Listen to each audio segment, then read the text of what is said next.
जय झूलेलाल। अॼु पाण सभई कारकत महात्म जो अध्याय 28 ॿुधंदासीं। हर हमेश वांगुरु हीअ कथा शुरू करण खां पहिरीं पाण सभई भॻवान गणेश गणपति महाराज जो ध्यानु धरंदासीं। वक्रतुंड महाकाय सूर्यकोटि समप्रभ निर्विघ्नं कुरु मे देव सर्वकार्येषु सर्वदा। गुरु ब्रह्मा गुरु विष्णु गुरुदेवो महेश्वरा गुरु साक्षात् परम ब्रह्म तस्मै श्री गुरुदेव नमः। बोलो श्री सद्गुरुदेव भगवान की जय। हिन अध्याय 28 में पाण हीअं ॾिसंदासीं त भगवान ब्रह्मा जी पत्नियुनि जो नदियुनि जी जुड़ में कीअं अचणु थियो, हू सॼी कथा पाण हिन में ॿुधंदासीं। त राजा पृथुअ महर्षि जा शुकराना मञिया जो हिन कला जे शराब खां छुटकारे बाबति कथा ॿुधाई हुई ऐं कीअं विष्णु लोक में वासो कई। तंहिं राजा बाबति पाण सॼो वृत्तांत ॿुधाई। हाणे राजा पृथुअ महामुनि नारद खां पुछियो त हाणे कृपा करे उन्हनि बाद नदियुनि जे बाबति ॿुधायो जेके श्राप सबबु नदियूं बणिजी वियूं। कृष्णा नदी थी श्री कृष्ण भॻवान जो शरीर ऐं वेणीअ नाले नदी भॻवान शंकर जो शरीर आहिनि। उन्हनि ॿिनि नदियुनि जे संगम जे महात्म जो वर्णन करण में भॻवान ब्रह्मा पाण असमर्थ आहे। इहो वृत्तांत महामुनि नारद ॿुधाईंदे प्राचीन ऐतिहासिक कथा ॿुधाई त हिकु दफ़े भॻवान ब्रह्मा सहा नाले पहाड़ ते वञी यज्ञ करण जो प्रण कयो। हुते उन यज्ञ में शरीफ़ थियण लाइ सभु देवी देवताऊं भॻवान विष्णु ऐं भॻवान शंकर पाण उते आया ऐं पंहिंजी पंहिंजी सामग्री यज्ञ में आहुति ॾियण लाइ खणी आया।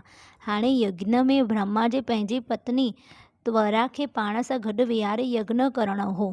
त्वरा देवीअ आहिस्ते आहिस्ते हली रही हुई, इन करे खेसि यज्ञ वारे पहाड़ सहा ते पहुचण में देरि थी वई। शुभ मुहूर्त गुज़री वियो। इन करे भृगु ऋषि भॻवान विष्णु खां पुछियो त हाणे छा कजे।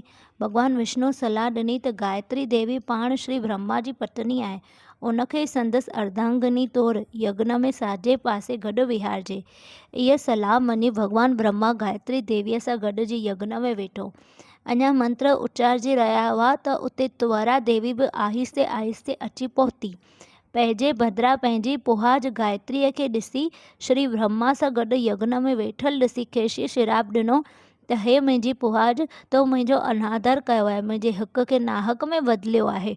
इन करे हिन अपमान बदिले मां तोखे श्राप थी ॾियां त तूं निर्जीव शइ नदियुनि जी जुण अख़्तियार कंदीअ।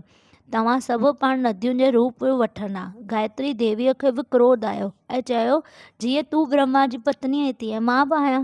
हे त्वरा, मां बि तोखे श्राप थी ॾियां त तूं बि निर्जीव नदी बणजंदीअ। हीउ श्रापनि जो वाक़ो ॾिसी सभु भॻवान ऐं देवताऊं दुख सागर में टुॿियूं ॾियण लॻा। संदसि अखियुनि अॻियां अंधेरो छाइजी वियो। आख़िर देवताउनि त्वरा देवीअ जे पेरनि ते किरी वेनती कई त तव्हां बिना सोच वीचार जे ई श्राप ॾिनो आहे, असां सभिनि खे ॾिनो आहे, इन करे इहो श्राप वापसि वठि।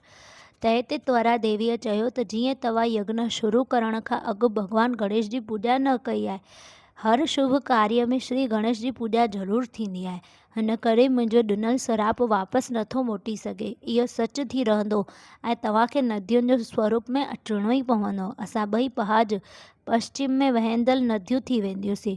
हीअं चइण वटि बाद सभिनी देवी देवताऊं पंहिंजे पंहिंजे अंश में नदियूं बणिजी वियूं। भॻवान विष्णु जे अंश मां कृष्णा, भॻवान शंकर जे अंश मां वेणी ऐं भॻवान ब्रह्मा जे अंश मां कुकुदमती नाले वारियूं नदियूं उत्पन्न थियूं। उन रीति सभिनी देवताऊं निर्जीव पदार्थनि थी उन नदियुनि में अंश अनुसार अलॻि अलॻि नदियुनि जे रूप में वहण लॻा।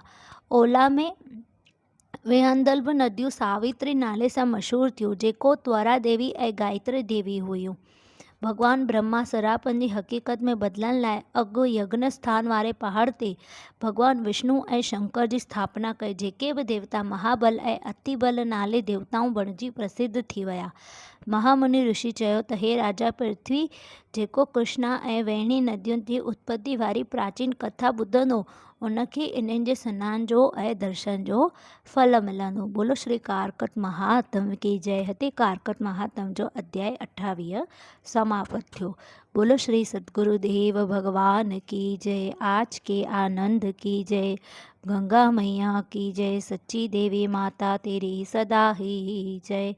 जयकारा शेरावा લીધા બોલ સાચે દરબાર કી જય આયો લાલ સભઈ ચૌ ઝૂલે લાલ બેડાઈ પાર સદાઈ નામે સાવકાર ઓમ નમઃ પાર્વતી પતये हर हर महादेव की जय आज के आनंद की जय ओम शांति शांति शांति।